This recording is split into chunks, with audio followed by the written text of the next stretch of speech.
Ain't God good? Yes, He is. Yes, He is. God is good and He's worthy to be praised. Yes, We certainly thank God today because the Lord is keeping us. yes, He is. He's sparing us. And we thank Sister Freeman for that very fine testimony. Amen. We thank God for you and especially you today. You are with us on today. James chapter 3 is our text for today. James chapter 3, and I want to look at verses 8 through 12. Verses 8 through 12. James chapter 3, verses 8 through 12. The text reads as such: But the tongue can no man tame. It is an unruly evil, full of deadly poison. Therewith bless we God, even the Father, and therewith curse we men, which are made after the similitude of God. Out of the same mouth proceeded blessing and cursing. My brethren, these things ought not so to be. Does a fountain send forth at the same place sweet water and bitter? Can the fig tree, my brethren, bear olive berries? Either a vine figs, so can no fountain both yield salt water and fresh. Amen. Amen. I want to talk today on the subject: be careful how you speak. Be careful how you speak. Father God, we pray today you will bless us, anoint us from the top of our heads to the bottom of our feet. Dear God, we pray that your mandate be given today, your word that is sent by the Holy Spirit. Show us, oh God, how to properly give the word to this your people. We ask you, God, to bless us and bless the word. We know the word is already blessed. But bless us that we might receive the word in Jesus' name. Amen. Amen. Be careful how you speak. Look at your neighbor, tell your neighbor, be careful how you speak. We as human beings are able to do one thing that the animals in the animal kingdom, birds in the air, and beings in the sea world, water, under the water, seas, lakes, streams, and reservoirs, and all bodies of water cannot do. And that is to communicate audibly in a language that can be heard and understood by all. It can be translated to be understood by others not of that native tongue. The birds may tweet, the fish may blow bubbles in the water, the lion might roar. But only mankind has a tongue and a voice box by which he or she may communicate in an audible voice, understood by humankind and mankind of that language and animals alike. There are cartoons where the animal talk, the lion talks in the movies, birds talking and the little rats talking and all kind of animals talking just like you and I talk. We know that's not true because God didn't make it that way. But it's nice for kiddie and fantasy things, but that's not how God made it to be. That is why I just stopped by this for a little while to tell you to be careful how you speak. Well, many people's feelings have been hurt by words of an inconsiderate and thoughtless person who has spoken out of turn or has spoken words aloud that cannot be substantiated or backed by any evidence that may have been made available to back up their claim. Some of these same folks speak on things that they have no knowledge and just keep the he said, she said gossip going full blown. Some of these people believe that they are speaking for God, or that God has told them this, or the Spirit dropped so-and-so in their spirits. Yet when I open the Word of God and examine the contents of the Scripture, I cannot find any of the so-called words or revelations that these folks say that God gave them. Seems like if God has spoken a certain revelation or given a certain prophetic word to these individuals, then something of the nature of God or the sovereignty of God or the words of God will be revealed in His Holy Scripture ought to be contained in their utterances. And they ought to be able to give revelatory speeches of words that we can find in this book. Can I give some of you a word of advice? My first piece of advice to you is to stop lying on Almighty God. Because in due season you will pay for your false statements, for your false words of error, and for your false, ungodly, non-Holy Ghost filled revealed prophecies. So some folk just need to keep their mouth shut. Huh? So as to spare themselves from the wrath of Jehovah, our Heavenly Father. Second piece of advice I want to give today, whether you ask for it or not, is be careful how you speak. Be careful, point blank, period. Just be careful. See, watch your mouth. Be careful what you say. Because somebody wrote the children saying that sticks and stones may break my bones, but words will never hurt me. To that saying, I say, liar, liar, pants on fire. Huh? Because I believe that someone who was thoughtless and ignorant of the feeling of others must have come up with that sticks and stones saying. Because children and adults alike know that words spoken from the mouth of others, whether in anger or in sarcasm or in just kidding, can destroy others and be detrimental to some people on the par with physical abuse as danger to one's well-being. Be careful how you speak. Huh?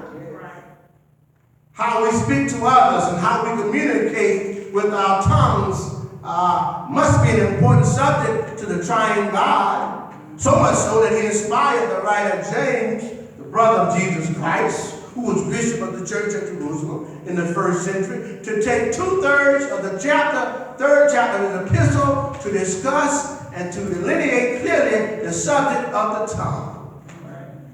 He tells us that the tongue is a powerful member of one's human body. He states in verse 3 of chapter 3 of James, he says, behold, we put bits in the horse's mouth, that they may obey us, and we turn about their whole body. The bit, my friends, is put in the horse's mouth so that we can control the horse. It'll turn him backwards or forwards. And it will allow him to know what we want him to do by putting on the reins.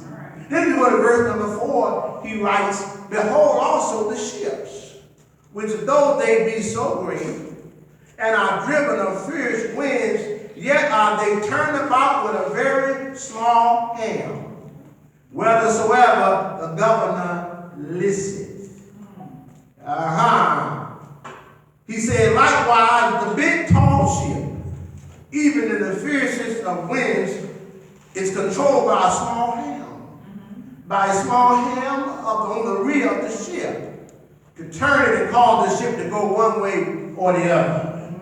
Just a small helm on the back of the ship can be turned and make the ship go in the direction the captain wants it to go. But watch verse number 5 of this same text. He says, even so, the tongue is a little member and boasteth great things. Watch what he says. Behold, how great a matter a little fire kindleth. A little fire kindleth. Yeah. Psalm 12 and 3 says, the Lord shall cut off all flattering lips, and the tongue that speaketh proud things. You see, my friends, the tongue is a little piece of flesh. And our words that come from our mouth are capable of doing damage to others. That little teeny piece of flesh called the tongue can cause a spark that kindles a great fire. Then drop down to verse number 8. He says, but the tongue can no man tame. He said, it is an unruly evil. And not only that, he said, it's full. What is it full of? Deadly poison. that is full of deadly poison. Psalms 140, verse 3 says, they have sharpened their tongues like a serpent. He said, Adam's poison is under their lips. You see, my friends, man can tame the beasts of all kinds. Man can tame the birds of the air. He can tame the serpents on the ground and the things in the sea. But the Bible says, but the tongue no man can tame. Why would James say that? Because he says the tongue is an unruly. That word unruly means it is difficult to control. It's an unruly evil. And it's a tongue that's full of poison. That's why we all need to pray sometimes before we start saying anything out of our mouth. I'm talking to me too. Need to pray sometimes and ask God to give us the right words to say. Because those words we say might be words that damage our brothers and sisters for a lifetime. And we just think, oh, I was just joking.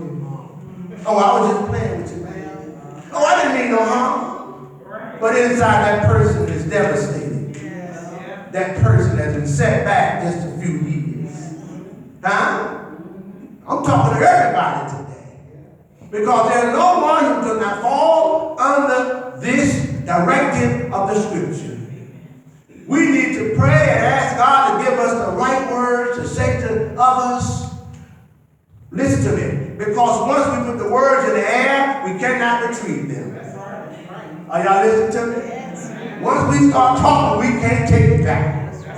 We can say, I'm sorry, I didn't mean it, Lord forgive me, but folks tend to not forgive. Huh? When you hurt somebody, embarrass somebody, make them feel bad, they may forgive you, but that don't mean they won't ever forget it. Huh? They see you coming, they go another way. Because they don't know if you're going to hurt them again. Huh? Talking about the tongue. Now understand this, now we've got Twitter, we've got Facebook, and other social media platforms. So young folk and old folk, you need to learn how to be careful what words you write. When you write an internet post. Oh, I deleted it. Guess what? You may have deleted it, but it ain't gone. There's an electronic footprint that's still out there. Once you put it out there, once you press send, it's gone. So be careful what you write. Because it might end up getting you fired off your job. Amen, somebody. Write the wrong thing, but end up getting put in jail. When they investigate. You know that law enforcement, they use Facebook now to track folks. And they use it to prosecute and persecute, and people get online and brag about the crimes they committed. And the police right there reading it. You did well, okay. And make it easier for them to get you. Huh? You can delete the post all you want. But there's an electronic footprint of the post that can be reconstructed and put back together again with the right software. Be careful how you speak. And be extremely careful on what you write, young people, on the internet. That's right. Be careful. That's right. Look at verses 9 and 10 of James chapter 3. The Bible says, therewith blessed be God, even the Father, and therewith curse we men, which are made after the similitude of God. Watch it says in 10. Out of the same mouth proceeded blessing and cursing. Watch what James said. My brother, these things what? You should continue doing it? These things ought not so what? To be. He said you ain't got no business cursing and blessing out of the same mouth. Huh? How many folk you here say thank you, Jesus, and curse somebody out there on? Thank you, Lord. Get on the job, you talk words in the word center. They say he's a what? He's a what? They go to what church? Because they can't tell you no different from anybody else. Huh? See, you bless God the Father with your tongue, and then turn around with the same tongue and curse men or mankind. But understand that when you curse mankind, that you are literally cursing God also. Because man is made in the image of God. And we all still have some likeness of God in us. That's right. I don't care how bad the sinner may be, he was made in God's image. I don't care how bad the criminal is, she was made after God's likeness. That's right. And so all of us, even those that serve the devil, still have some God in them. Because we're made after God. Huh? And after the likeness of the triune Godhead. You see, God gave man the dominion over the animals of the world. He gave the dominion of the fish of the sea. He said, be over the birds in the air. But yet, our tongue is still unruly and uncontrollable. When you start speaking blessings and cursings at the same time. James said, brother, these things ought not to be so. Huh? It ought not to be like that. You ought to go one way or the other. That's right. That's right. God said, I want you hot or cold. I don't want no lukewarm folk. He said, what are you going to do with the lukewarm folk? Spew you out of my mouth. He said, quit straddling the fence. If you're going to run with the devil, run with the devil. But if you're going to run with God, run with God. Learn how to talk as a Christian and to speak God's word and to be able to help somebody with your words. Not tear down everybody every chance that you get. Huh? Huh? I'm just going to preach the book and I'm going home after this. I don't want tomatoes at my cow when I leave here. I will have my bodyguards out there. They'll be invisible because there are angels on high. I don't need a 357 or a Magnum because I got a couple angels posted at my car. Amen. So you can go to tomatoes. There might be one come back at you. Amen, somebody. I feel like preaching right now because I put my trust in the Lord and I will trust in the Lord until I die. Amen. Yeah, verses 11 and 12 of James chapter 3. There are three questions that James asks rhetorically. In other words, no answer is really expected because we already naturally know the answers to these three questions. Thus, the statements are written to influence or to persuade us to read as to the importance of the statements and the subject of blessing and cursing not belonging in the same mouth. James asks question number 1 in verse number 11. He asks the question, does a fountain sent forth, listen to the question, at the same place, sweet water, and what else? And bitter. James is talking about the springs of water found in Palestine. There were some bitter springs and some sweet springs, sometimes found by each other, but they never crossed into the same path as they flowed down. So the answer to question number 1 should be no. Question number 2 is in verse number 12. He asks second question, can the fig tree, my brethren, bear olive berries? And the answer should be no. No, I hope to say no. But if you say yes, we will have a biology class.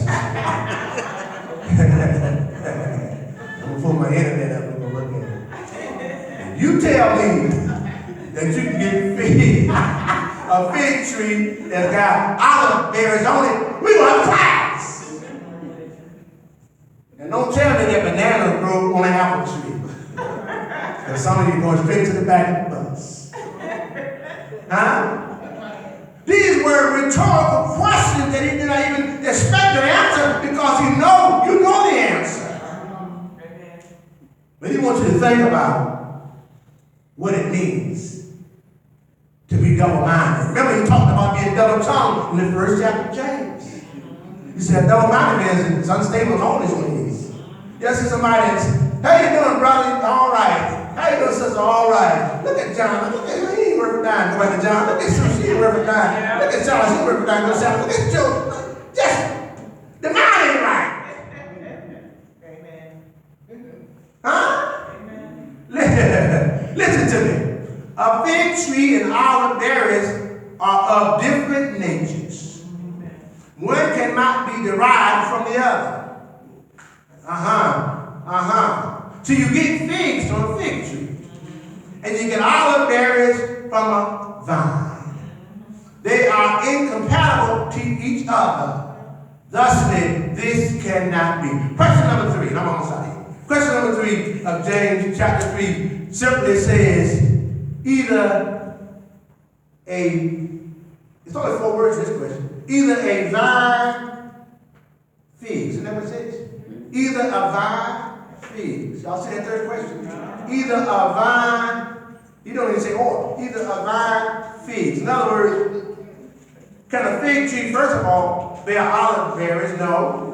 Okay, now, can a fig tree give you berries? Or can a berry tree give you figs? Or can a vine give you figs? And the answer should be what? No.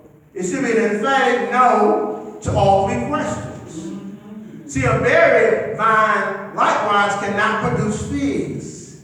Figs can only grow on fig trees. And berries grow on berry vines. See, God made it this way. And it was done to his own choosing. And his own liking. God could have did it the other way if he wanted to. He could have put bananas on the apple tree. And could have put apple on the banana tree. But it would have looked crazy. But he could have done it. Amen. Huh? Folks say, well, Eve gave Adam the apple. The Bible said nobody gave no apple. He said he gave her the fruit. They said what kind of fruit it was. We see the pictures over there go Adam and Eve naked and Eve, my love, take this apple. If you love me, take a bite. Join me in this cause.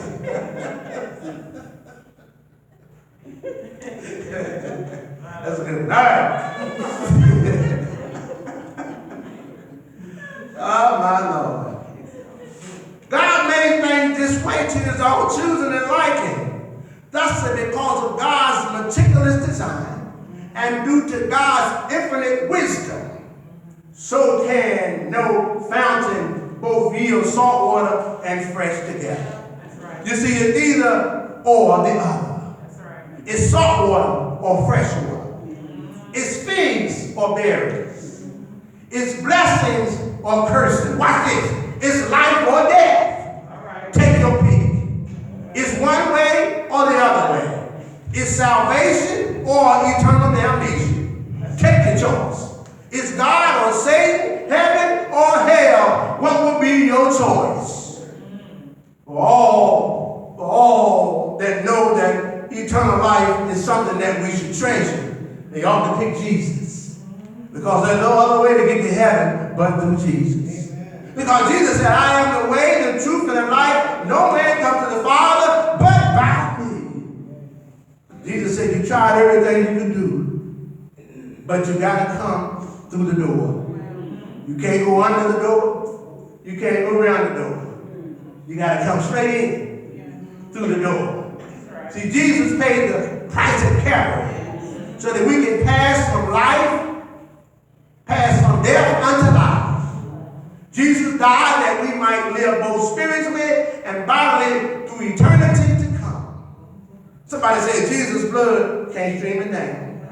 And Jesus used his tongue for good when he said, Father, Father, forgive them, for they know not what they do. Then Jesus used specific words to speak to his Father while on the cross carrying the sins of the world. He said, Father, into thy hands I commend my spirit. He said with his tongue, it is finished, and gave up the ghost. Church, I want to tell you today, Jesus Christ died.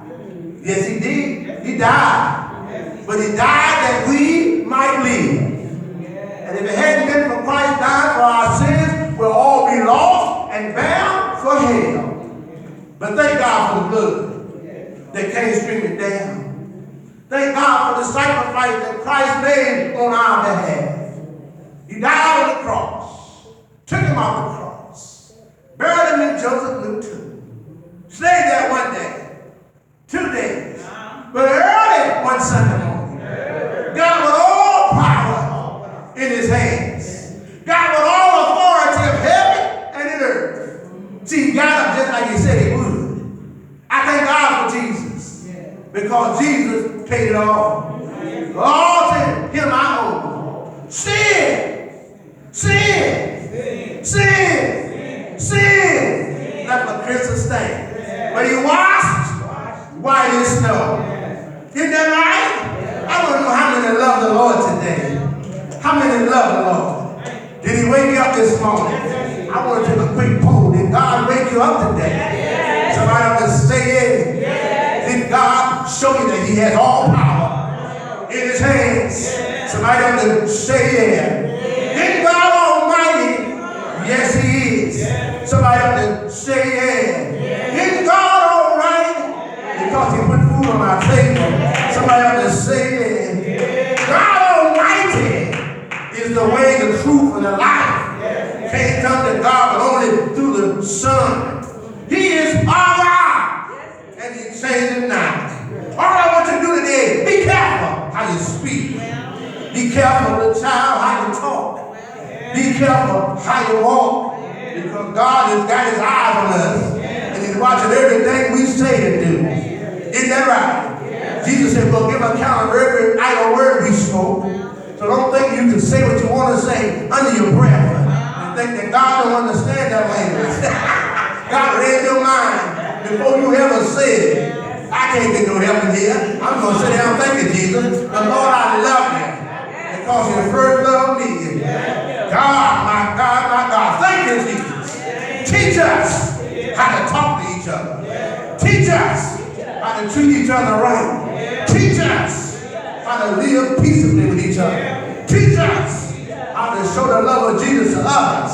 And then one day, when it's finally over, and we stand in front of God, we can hear his voice say, well done, good and faithful servant. In fact, of a few things, I'll make you a ruler over many. He said, come on up, get your white robe and get on over there with the choir and sing me a tune. Come on up, get that milk and honey sitting on the table because I gave it for you. Come on up and walk the streets of gold and come on up and join in my kingdom because we'll be with God every day of our lives. I don't know about you, if you ain't got ready, you ought to get ready. Woo! God, Jesus paid it all. Isn't that right? Give God some praise. Jesus paid it all. Be careful how you speak. God is watching. He's listening. He expects better of his people. He expects better of those he gave his blood. He wants us to know how to treat each other, how to treat the world that's watching us. There's a world that's listening to our language. There's a world that's listening to our communication and trying to find out are we real or are we just fake. I thank God for his realness in our hearts, the Holy Spirit that enlightens us, leads us into all truth, lets us know that he is our God. Beside him there is no other. God bless you. Let us stand. The doors of the church are now open. Is there one today? Is there one today who will come, join the church? I believe all of us do. You come by Christian experience, counting for baptism, or by love. But then maybe there's something that want to be saved. I've been in church all my life, and I know if I die today, hell will be my home. We want to pray with you. Same choir, you may see.